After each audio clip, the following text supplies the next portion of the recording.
નમસ્કાર દર્શક મિત્રો, હું છું રૂપલ લુણેચિયા. સંપૂર્ણ ન્યૂઝમાં આપનું સ્વાગત છે. પાલનપુર શહેરમાં વડ સાવિત્રી વ્રતની સોહાગણ મહિલાઓ દ્વારા શ્રદ્ધા અને ભક્તિભાવ સાથે ઉજવણી કરવામાં આવી હતી.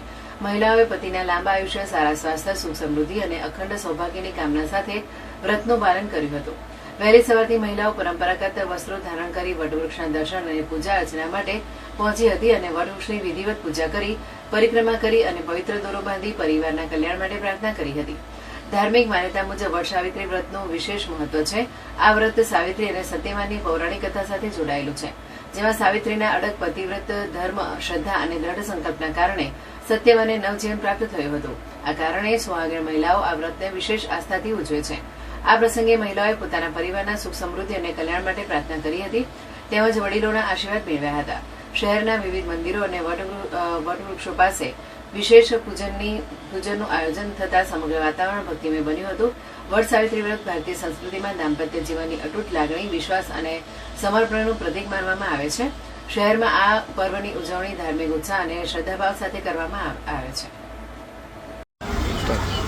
આ જે વડ સાવિત્રીનું વ્રત છે એ પતિઓના આયુષ્ય માટે હોય છે. જેમાં સાવિત્રીએ પોતાના પતિને અમદાવાદ પાસે પ્રાણ લઈને આવ્યા, એના માટે આ વડ સાવિત્રીનું વ્રત કહેવાય છે.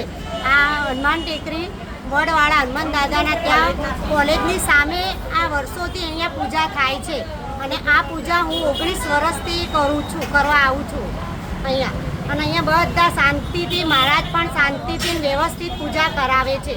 એટલે અમને અહીંયા દર વર્ષે અમે અહીંયા પૂજા કરવા આવીએ છીએ. તમારું નામ? મારું નામ દર્શના જોશી.